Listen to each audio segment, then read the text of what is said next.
भजन भगवान से जुड़े रहने से आपके हृदय की भक्ति सदा जवान रहेगी, और नहीं तो भक्ति बुढ़ी होकर के सो जाएगी। लोगों के अंदर भक्ति है पर बूढ़ी भई पड़ी है।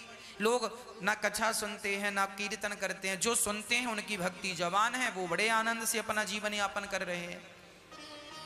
नारद जी बोले ठीक है, मैं तुम्हारे दुख का कोई उपाय ढूंढ कर लाता हूँ। नारद जी सारे तीर्थों में गए। जब बद्रीनाथ पहुंचे तो वहां 4 संत मिल गए और चारों संतों ने कहा, कथम ब्रह्मन् दीन मुखः कुतश्चिंता तुरो भवान त्वरितं गम्यते कुत्र कुतश्चागमनम्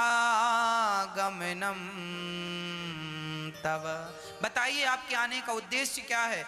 नारद जी ने कहा सनकादियों से, महाराज भक्ति ज्ञान वैराग्य मूर्छित हैं, बताओ उनका दुख कैसे दूर होगा। सनकादियों ने कहा ये सनकादि ब्रह्मा जी के पुत्र हैं, कहा कि आप उन्हें भागवत की कथा सुनाओ। अच्छा, भागवत कथा सुनाएंगे तो दुख दूर कम होगा, दुख दूर होगा। हाँ, नारद जी ने कहा मैंने गीता सुनाई, मैंने वेद और पुराण सुना दिए, तो क्या भागवत सुनाना जरूरी है। संतों ने कहा वेद पुराण और गीता ये सब इन्हीं का सार भागवत जी में है। सर्व वेदेतिहासानां सारम सारम समुद्धृतम, सबका सार भागवत में है। जैसे दूध में घी तो है, पर घी को आप निकाल कर और उसे खाएं तो दूध से ज्यादा शक्तिशाली घी है। दूध से पूड़ी नहीं बनती पर घी से पूड़ी बन जाती है, जबकि दूध से ही घी निकलता है।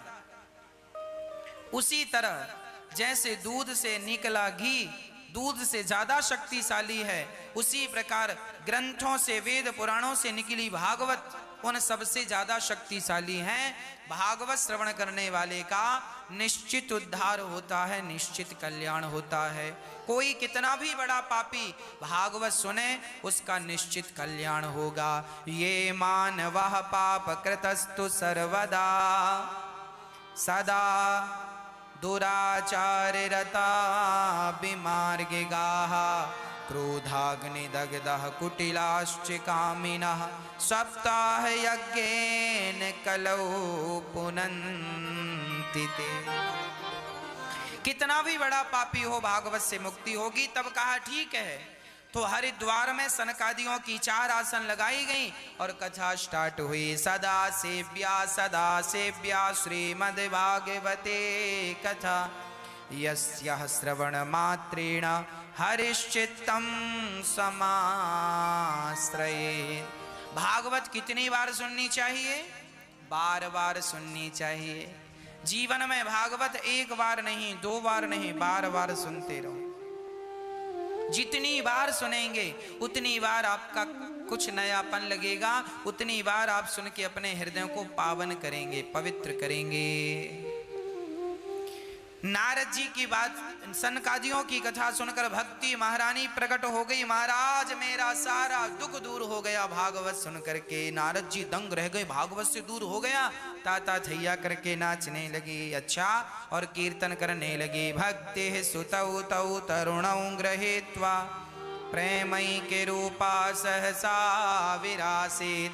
श्री कृष्ण गोविंद हरे मुरारी नाथेति नामानि मुहुर्वदन्ति।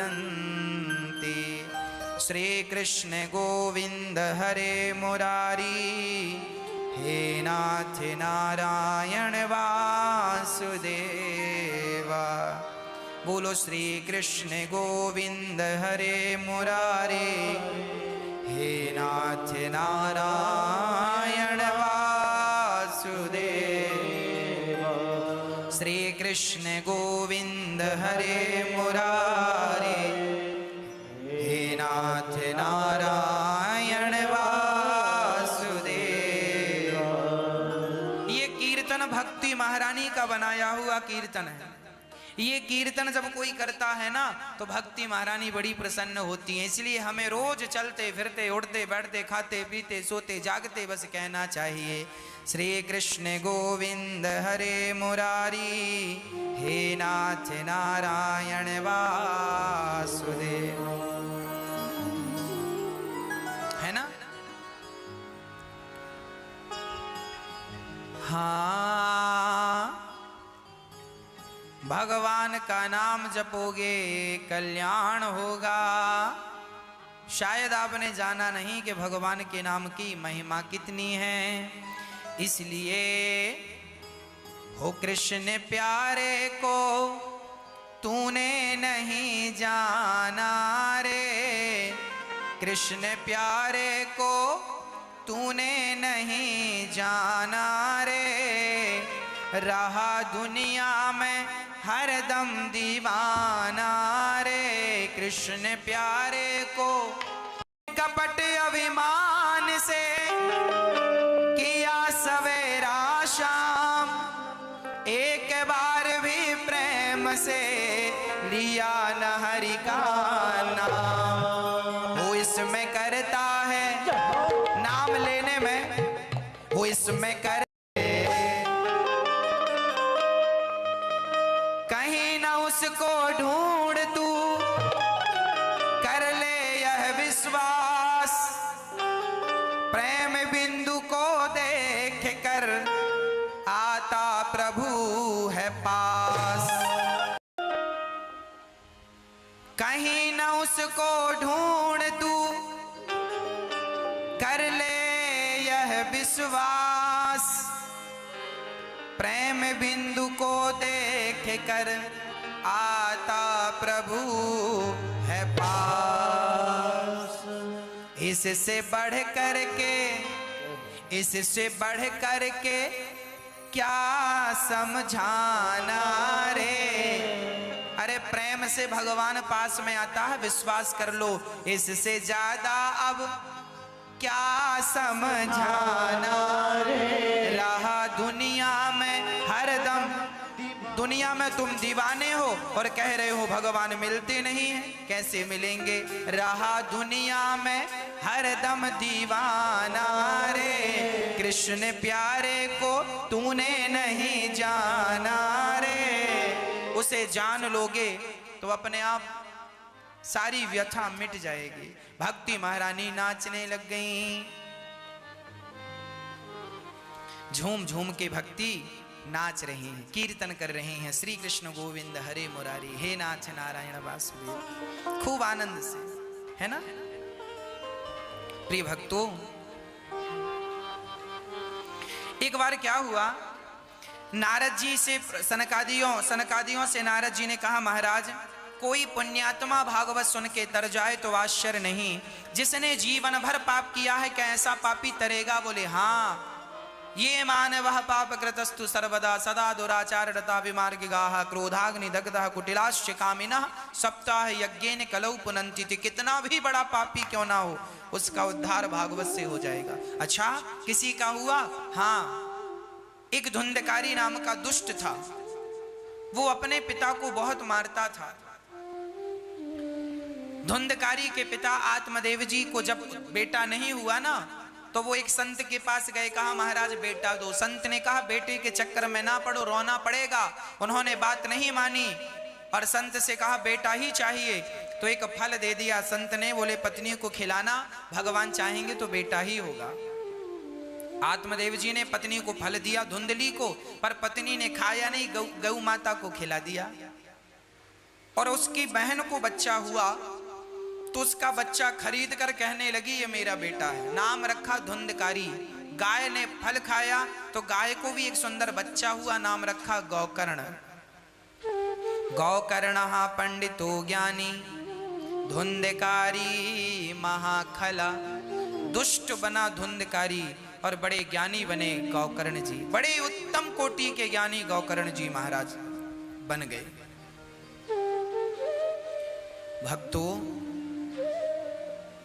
हुआ यही कि श्री आत्मदेव जी को एक दिन धुंधकारी ने बहुत मार लगाई लाठियों से, पैसे दो पैसे दो। जीवन भर माँ बाप बच्चों को पैसा देते हैं, जीवन भर सारी संपत्ति देते हैं, और फिर भी बच्चे माँ बाप से कहते हैं तुमने हमारे लिए क्या किया, क्या किया तुमने हमारे लिए। बेटा तुम्हारी जिह्वा पर कीड़े क्यों नहीं पड़ गए उस टाइम जब तुम अपने माँ बाप से ये कह रहे थे कि तुमने हमारे लिए क्या किया? अरे माँ बाप से ये प्रश्न करने वाले तुम कौन होते हो? क्या तुम्हें जन्म दे दिया, क्या यही कम है? क्या इसी का तुम ऋण चुका सकते हो जो माँ बाप से कह रहे हो कि तुमने हमें क्या दिया? अरे उन्होंने जन्म दे दिया, पढ़ा लिखा कर खड़ा कर दिया, अब क्या चाहिए? उनकी जान लोगे क्या? माँ बाप भगवान होते हैं। एक कुंडलीक नाम के भक्त थे। इनके माता पिता तीर्थ यात्रा में गए। कुंडलीक एक ही बेटा था अपने माँ बाप का। माँ बाप बहुत प्यार करते थे, मेरा कुंडलीक, मेरा कुंडलीक, मेरा कुंडलीक बेटा है, बहुत प्यार करते थे। एक दिन माँ बाप ने बढ़िया सी लड़की देखकर अपने बेटे का विवाह कर दिया। कुंडलीक की दुल्हन आई तो अब दुल्हन को पाकर कुंडलीक दुल्हन के पक्ष में हो गया और माता पिता की सेवा करना बिल्कुल भूल गया। माँ बाप की तरफ देखता भी नहीं। माँ बाप बड़े दुखी रहने लगे। राम राम, जब से दुल्हन आई अब हमारा बेटा तो हमें पानी को भी नहीं पूछता। पत्नी से पूछ लेता है कि माँ बाप ने भोजन कर लिया। अरे पत्नी क्यों पूछे माँ बाप ने भोजन कर लिया कि नहीं? तुम क्यों नहीं पूछते हो अपनी माँ से, माँ तुमने खा लिया, माँ कोई तकलीफ तो नहीं है? तुम पूछो ना। लोगों के भरोसे माँ बाप की सेवा कब तक करोगे? इसलिए आपसे मेरी प्रार्थना है, आप अपनी माँ का ख्याल स्वयं रखा करो। आपकी पत्नी भी आपकी माँ का ख्याल रखती है, अच्छी बात है, पर पत्नी भी ख्याल रखे अपनी सास का और बेटा भी ख्याल रखे अपनी माँ का। क्या बुराई है इसमें? पत्नी भी पूछे कि माँ जी आप क्या खाएंगी, आपका स्वास्थ्य कैसा है, आपको कोई तकलीफ तो नहीं है, और बेटा भी यही सवाल पूछ ले माँ से, तो इसमें हर्जा क्या है, बुराई क्या है? पर आज पत्नियों ने जैसा कह दिया वो वैसा मान लेते हैं। पत्नी ने कह दिया कि माँ ने खा लिया, सो ठीक है, माँ ने खा लिया होगा। ठीक है, आपकी पत्नी बहुत अच्छी है, सेवा भी करती है आपकी पत्नी आपकी माँ की, सास ससुर की, पर आपका भी तो कर्तव्य है। आप बेटे हैं, अपने माँ से पूछें, 2 मिनट उनके पास बैठे, पांव दबाएं। कुंडलीक अपनी माँ को बिल्कुल भूल गया और पत्नी का ही गुलाम हो गया, पानी को भी नहीं पूछता। पत्नी कहती है मैं थक गई हूं। सो कुंडलीक अपनी माँ से कहता, माँ भोजन क्यों नहीं बना देती हो, माँ बर्तन क्यों नहीं धुल देती हो? माँ ने सिर पे हाथ रखा, राम राम, जिसके घर में जवान बहू है वो बहू आराम कर रही है और सास से कह रही है तुम बर्तन धुल लो, पर चूंकि अब माँ बाप को रहना था, खाना था, सो बेचारी माँ बर्तन धुलती है, भोजन बना के बेटे बहू को खिलाती है, और बहू आराम फरमा रही थी। कुंडलीक की पत्नी, दोनों बुढ़ा बुढ़ी बड़े परेशान रहने लग गए। शरीर चलता नहीं है और बहू काम सारा करवाती है, और बेटे से भी कहें तो बेटा बहू के पक्ष में है, सुनता ही नहीं। माँ बाप ने निर्णय लिया कि अब हम दोनों तीर्थ यात्रा में निकल जाएंगे। दोनों पति पत्नी ने कहा, अपनी बहू और बेटे को एक दिन बुलाया, कहा बेटा कुंडलीक अब तुम प्रसन्न रहना बेटा, अपनी पत्नी के साथ खुश रहना, अब हम जा रहे हैं और सदा भगवान की सेवा में रहेंगे, अब हम वापस नहीं आएंगे, आप दोनों बड़े प्रेम से रहना, खूब भजन करना भगवान का, सुखी रहना, हम सबका आशीर्वाद है। दोनों बुढ़ा बुढ़ी पति पत्नी तीर्थ यात्रा पे चले गए।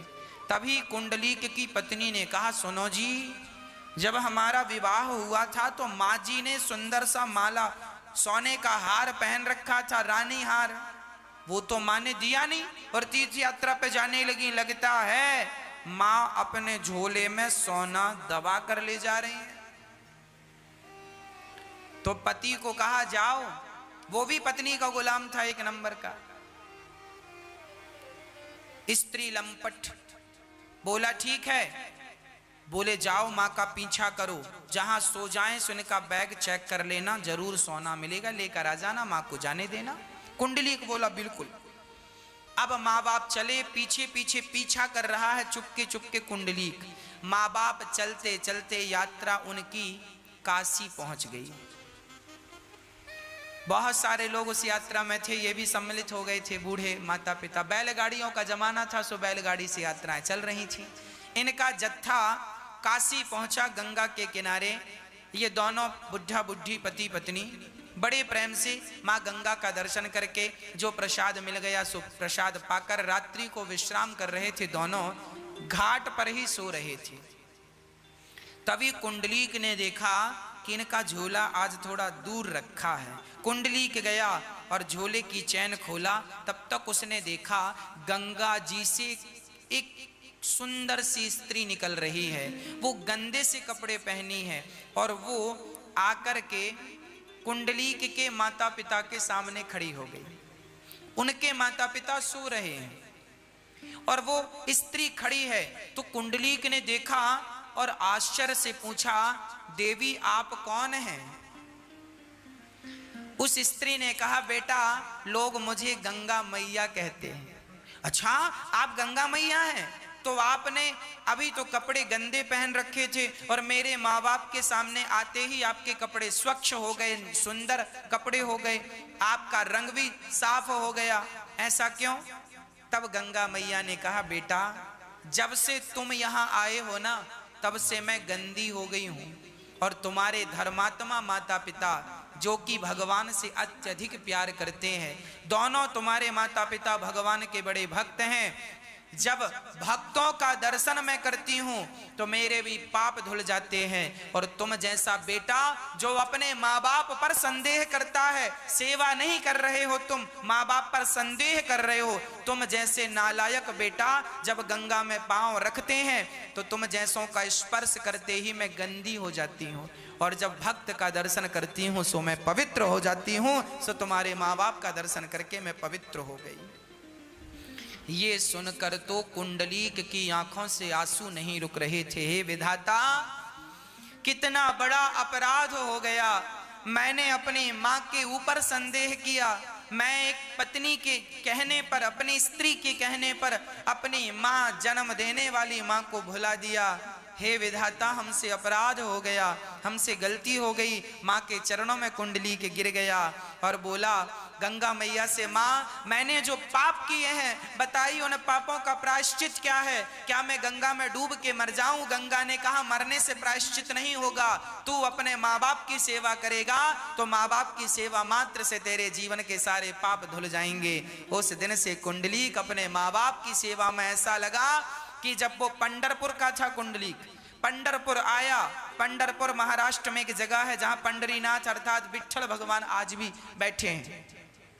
वो कुंडलीक गया और अपने माँ बाप की सेवा करने लगा, और ऐसी सेवा की माँ बाप की कि माँ बाप की सेवा से प्रसन्न होकर एक दिन भगवान कृष्ण आए और कमर में हाथ रख के खड़े हो गए और कहा, कुंडलीक मैं भगवान कृष्ण हूँ। तुमने माँ बाप की ऐसी सेवा की कि आज तुम्हारे दर्शन करने का मेरा मन है। और सुनो, रुक्मणी जी भी आई हैं। रुक्मणी जी भी थी और भगवान कृष्ण भी थे, दोनों खड़े हो गए। कुंडलीक ने कहा, प्रभु आप अंदर आ जाओ तो मैं दर्शन कर लूं। भगवान बोले, सो मैं अंदर नहीं आ सकता, तो अभी मैं माँ की सेवा कर रहा हूं। कुंडलीक ने माँ की सेवा में इतना मस्त हुआ कि भगवान आए तो भगवान से कहता है, मैं आपका दर्शन भी बाद में करूंगा, पहले माँ की सेवा। भगवान बोले, तब तक मैं क्या करूं? तो कुंडलीक ने एक ईंट, उसका कच्चा घर था, वहां ईंट पड़ी थी, सो ईंट उठा के फेंक दिया। बोले, प्रभु तब तक आप इसमें खड़े हो जाओ, मैं अभी आता हूं। कुंडलीक ने माँ बाप को सुलाकर उनके चरणों की सेवा की, और जब बाहर आए तो भगवान कृष्ण और रुक्मणी जी खड़ी थी, चरणों में कुंडलीक गिर गई। प्रभु मुझे दर्शन देकर आपने मुझे कृतार्थ कर दिया। कुंडलीक ने कहा, अभागे हैं वो लोग जो अपनी माँ की सेवा नहीं करते। अरे माँ बाप की सेवा से देखो भगवान के दर पे जाना नहीं पड़ा, भगवान खुद चल करके आ गए। भगवान ने कहा बेटा कुंडलीक, मैं तुम्हारी सेवा से, माता पिता की सेवा से अत्यधिक प्रसन्न हूं, बोलो तुम्हें क्या चाहिए। कुंडलीक ने कहा सरकार आप बस यूं ही खड़े रहकर कलयुग के भक्तों का पाप हरते रहिए, उन्हें सद्बुद्धि देते रहिए, उनका कल्याण करते रहिए, हमारे और आपके लिए खड़े रहिए। तब से भगवान कुंडलीक के कहने पर आज भी पंढरपुर में पंडरीनाथ कमर में हाथ रख के विट्ठल भगवान आज भी खड़े हैं। बोलिए विट्ठल भगवान की, पंडरीनाथ भगवान की। तो एक बेटा अपने माँ बाप की सेवा करके वो भगवान को भी वश में कर सकता है, इसलिए हर बेटे को माँ बाप की सेवा करनी चाहिए। इसलिए ये दास अनिरुद्ध गौरी गोपाल वृद्धाश्रम में बूढ़ी माँओं की सेवा करता है। जो बच्चे अपने माँ बाप को घर से निकाल देते हैं, ऐसे माताओं की सेवा ये दास अनिरुद्ध का सहयोग कर सकते हैं। प्रिय भक्तों,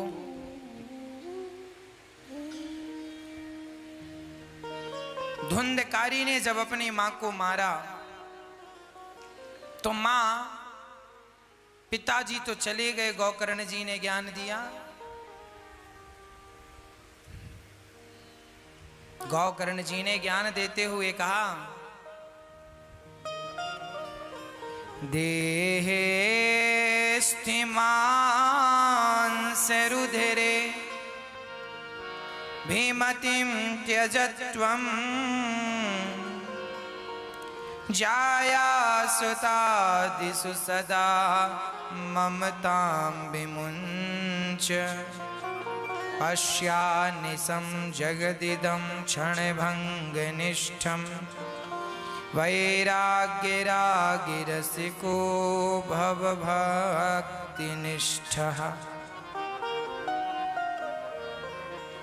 गौकर्ण जी ने देखा कि उनके भाई ने उनके पिता को अर्थात धुंधकारी ने गौकर्ण आत्मदेव जी को मारा है। आत्मदेव जी रो रहे हैं, तब गौकर्ण जी ज्ञान दे रहे हैं। पिताजी आप क्यों रो रहे हैं? इसलिए ना कि आपके पुत्र ने मारा है, आपने उसे अपना बना रखा है।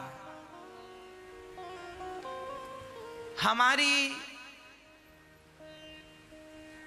मृत्यु हमें रोज मार रही है, पुत्र भी मारता है, मृत्यु भी मारती है। पिताजी मोह में ना उलझिए, ये बेटा बेटी ये परिवार का मोह ना पालिए। तुम कहते हो बेटे ने मारा, तुम कहते हो बेटे और पत्नी ने धोखा दिया, धोखा तो तुम्हारा शरीर भी देगा। क्या ये शरीर पर भी तुम्हारा अधिकार है? जब शरीर पर ही तुम्हारा अधिकार नहीं है तो हम किस पे अपना अधिकार जमाएं? श्री गौकर्ण जी के ज्ञान से आत्मदेव जी का अज्ञान मिटा, उन्होंने आत्म कल्याण किया। धुंधकारी अपनी मां को मारता है और मां कुएं में कूद करके आत्महत्या कर लेती है। बेटे जब अपनी मां को सताते हैं, मारते हैं, दुत्कारते हैं, यहाँ गौरी गोपाल वृद्धाश्रम में ऐसी माताएं हैं जो बताती हैं, आपने भी सुना कि कुछ बच्चों ने उन्हें मारा, कुछ बहुओं ने मारा, तो कुछ बच्चों ने रोटी भोजन तक पेट भर के नहीं दिया। तब वो माँ भाग कर फिर गौरी गोपाल वृद्धाश्रम में आई और ये दास अनिरुद्ध उन सभी माताओं की सेवा करता है। उन सभी माताओं की सेवा हम इसीलिए करते हैं क्योंकि माँओं की सेवा करना, किसी का सहारा बनना, यही हमारा धर्म है। पर हम तो सिर्फ अपने धर्म का पालन कर रहे हैं, आप लोग भी इस धर्म के पालन से जुड़ रहे हैं। प्रिय भक्तों, धुंधकारी एक वैश्या के चक्कर में पड़कर पांच वैश्याओं से उसने संबंध स्थापित किया और 5 वैश्याओं का पेट भरने के लिए धुंधकारी पाप करता, चोरी करता, ना जाने क्या क्या करता। उन 5 वैश्याओं ने धुंधकारी का गला दबा करके मार डाला। जो व्यक्ति पापी होता है उसकी मृत्यु भी ऐसे ही होती है। जब धुंधकारी मारा गया तो प्रेत बना, जो अपनी माँ को मारता है, पिता पर अत्याचार करता, ऐसे लोग मरकर प्रेत योनि में पहुंच जाते हैं। जैसे मनुष्य योनि होती है ऐसे प्रेत योनि होती है। भूत और प्रेत बनना पड़ता, इसलिए हनुमान चालीसा में लिखा है, भूत पिशाच निकट नहीं आवे, महावीर जब नाम सुनावे। तो भूत और पिशाच, जो प्राणी अपने माँ बाप पर अत्याचार करता है वो भूत और प्रेत बन जाते हैं। उनका शरीर, सूक्ष्म शरीर भटकता है, उनका मोक्ष नहीं होता। वो आपकी तरफ देखते हैं कि आप उनके नाम का कोई पुण्य करें, कोई दान पुण्य करें तो उनकी सदगति हो। जो आपके पूर्वज हैं, आपके पिता के पिता के पिता, वो सभी लोग जब मरते हैं तो जो लोग पुण्यात्मा होते हैं वो तो अपने पुण्य के बल पर मोक्ष पा लेते हैं, पर जो पुण्यात्मा नहीं होते वो अपने बच्चों से अपेक्षा करते हैं कि तुम हमारे नाम का कोई पुण्य करो तो फिर हमारा मोक्ष होगा, हमारी सदगति होगी, उद्धार होगा। पर जो बच्चे अपने पिता के नाम से, माँ के नाम से पिंड दान करते हैं, श्राद्ध करते हैं, भागवत का पाठ कराते हैं, भागवत सुनते हैं, दान पुण्य करते हैं, भोजन प्रसादी कराते हैं, उनके माँ बाप की भी सदगति हो जाती है। पर जो लोग, कुछ ऐसे लोग होते हैं पिंड दान नहीं करते, किसी को भोजन नहीं कराते, दान पुण्य बिल्कुल नहीं करते अपने पूर्वजों के नाम से, उनके पितर इंतजार करते हैं मेरा बेटा करेगा पुण्य, पर नहीं करता तो फिर वो नाराज होकर के फिर वो आपके बनते बनते काम को बिगाड़ देते हैं। कई बार तो वंश रोक देते हैं, बच्चे नहीं होते, ये पितृदोष फिर चालू हो जाता। फिर आपके जीवन में कठिनाइयां ही कठिनाइयां, क्योंकि आपने अपने पूर्वजों के लिए कुछ किया नहीं। इसीलिए कहता हूं अन्नदान सर्वश्रेष्ठ दान है। ये अन्नदान जब आप अपने पूर्वजों के नाम से करते हैं तो जितने लोग खाते हैं इनकी तृप्ति से वो तृप्त होते हैं। जैसे पेड़ की जड़ में पानी डालने से पेड़ के पत्तों तक पहुंच जाता है और गर्भवती स्त्री के भोजन कर लेने से उसके गर्भ के बच्चे तक पहुंच जाता है, उसी प्रकार जरूरतमंद के भोजन कर लेने से आपके पूर्वजों तक वो प्रसाद पहुंच जाता है। शांति, अरे तेरी ही वर्षी क्या है कि चलो उस प्राणी के नाम से इतने लोग भोजन कर लेते हैं तो उसकी आत्मा को शांति मिलती है। चलो हमारे नाम से इतने लोगों ने भोजन किया। जब कोई मर जाता है तो लोग उसके नाम से खिलाते पिलाते हैं ना समाज को, उसके नाम से, ताकि उसको इसका पुण्य मिले। मतलब अन्नदान सब जगह सब हाल में किया जाता और यही सबसे बड़ा पुण्य है। इसलिए ये दास अनिरुद्ध सिर्फ अन्नदान करना जानता है। अन्न क्षेत्र हजारों लोग प्रसाद पाओ, कोई भूखा ना रहे बस।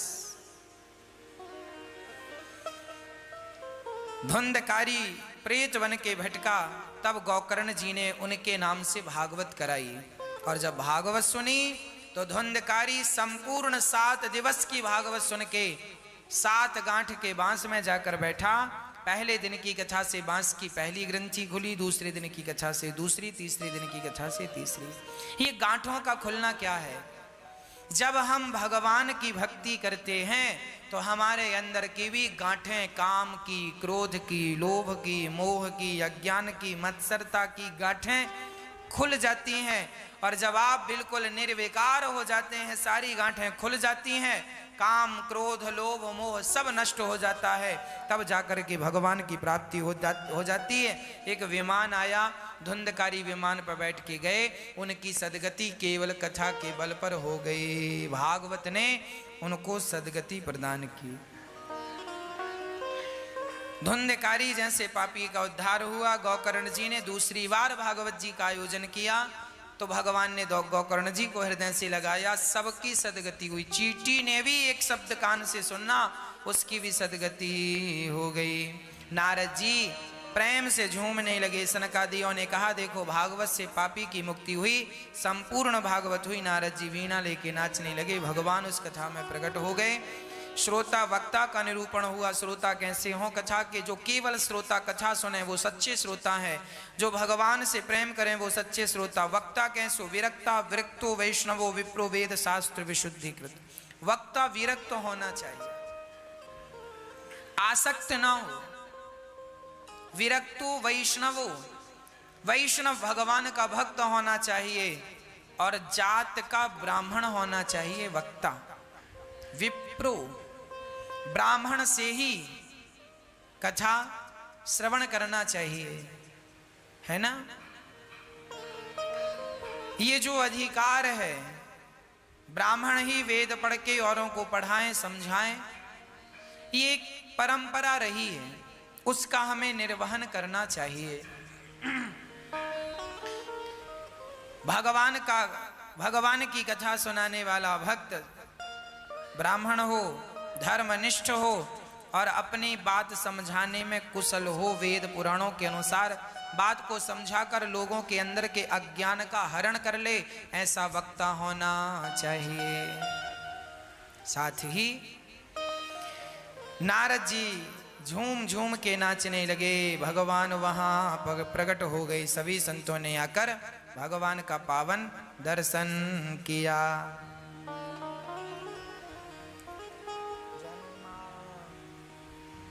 जन्माद्यस्य यतोऽन्वयादितरतश्चार्थे सुभेज्ञः स्वराट् तेने ब्रह्म हृदयादिकवये मुह्यन्ति सूरयः तेजो वारिमृदां यथा विनिमयो यत्र त्रिसर्गो मृषा धाम्ना स्वेन सदा निरस्तिकुहकं सत्यं परं धीमहि। जन्म आदि यस्य जन्माद्यस्य, भागवत जी का प्रथम श्लोक कहता है सत्यम परम धीमहि। हम उस सत्य का ध्यान करते हैं, हम उस सत्य की वंदना करते हैं। वो सत्य कैसा है? बोले जन्म आदि यस्य जन्माद्यस्य, जो परमात्मा हम सभी को जन्म देने की सामर्थ्यता रखते हैं, सृष्टि उत्पन्न करते हैं, पालन और संहार। ऐसे भगवान जो स्वराट हैं, ऐसे भगवान जो तेजोमय हैं, ऐसे भगवान जो कण कण में व्याप्त हैं, ऐसे भगवान को नमस्कार करते हैं। धर्मः प्रोज्झित कयितवोत्र परमो निर्मत्सराणां सतां वेद्यं वास्तवमत्र वस्तु शिवदं तापत्रयोन्मूलनम्। श्रीमद्भागवते महामुनिकृते किं वा परैरीश्वरः सद्योरद्यवरोध्यते त्रिकृतिभिः शुश्रूषुभिस्तत्क्षणात्। जो भागवत श्रवण करने का केवल मन बना ले, उसी क्षण भगवान हृदय में प्रवेश कर जाते हैं और प्राणी के अज्ञान का हरण करके उसी के दिव्य भक्ति की चेतना दे देते हैं। भगवान उसी क्षण हृदय में प्रकट हो जाते हैं, उसके हृदय में जो निरंतर भगवान की कथाओं को श्रवण करता है। सुनने का केवल आज आपने मन बनाया कि आज हमें भागवत सुनना है, अभी सुना नहीं, केवल मन बनाया, उसी क्षण आपके हृदय में भगवान का प्राकट्य हो जाता है। ऐसी कथा की और कीर्तन की महिमा है। भागवत जी के कुछ प्रश्न पूछे गए। मनुष्य का धर्म क्या है? मनुष्य का धर्म है सबई पुंसाम परो धर्मो, सबका हित करना, सबके बारे में अच्छा सोचना, सबकी सेवा करना, सब पर दया रखना और सबको ईश्वर समझकर सेवा करना, यही मनुष्य का धर्म है। शास्त्रों का सार क्या है? बोले भगवान का नाम जपना ही शास्त्रों का सार है, परोपकार करना ही शास्त्रों का सार है। ईश्वर सगुण है या निर्गुण, ये भागवत जी का प्रश्न है। तो ईश्वर सगुण भी है। अच्छा, कोई आपसे कहे कि भगवान सगुण है या निर्गुण, तो क्या जवाब होगा? ईश्वर सगुण भी है और निर्गुण भी है। जैसे पानी निराकार है, पानी का कोई आकार नहीं, पर वही पानी जो निराकार है फ्रिज में रखने से वही बर्फ बन जाता है। तो जो परमात्मा निराकार है वही भक्तों के कारण, जैसे पानी फ्रिज के कारण बर्फ बना, उसी प्रकार भगवान जो निराकार है वही भगवान निराकार भक्तों के प्रेम के कारण सगुण साकार बनकर राम और कृष्ण बनकर के प्रकट हो जाते हैं। वही निर्गुण वही सगुण बन जाता है। तो परमात्मा निराकार भी है, साकार भी है। जरूरत पड़ने पे वो निराकार है, जरूरत पड़ने पर वो साकार है। साकार से ही निराकार तक पहुंचा जा सकता है। जैसे ब्लैक बोर्ड में का खा गा घा लिख कर बताया, अक्षर तो निराकार होता है, पर उस अक्षर को भी निराकार, अब जैसे मैंने कहा का, तो अभी का तो निराकार है ना, का क्या स्वरूप है?